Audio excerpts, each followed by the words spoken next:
Have you finished the project last week? No, not yet, Najib. It is still on progress. Did you find any difficulties in finishing the project? Yes, I think this project is very difficult. Why? First, time is very short. I'm running out of time. I haven't finished searching the material for the project. Second, I find it difficult to arrange my presentation.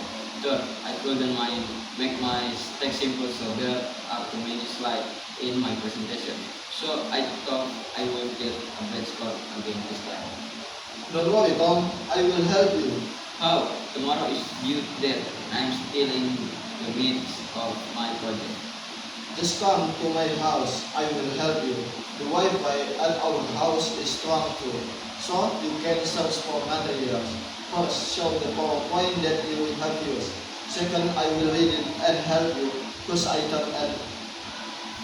will read it and help you because item that might not be necessary for your presentation. So you may help your slide.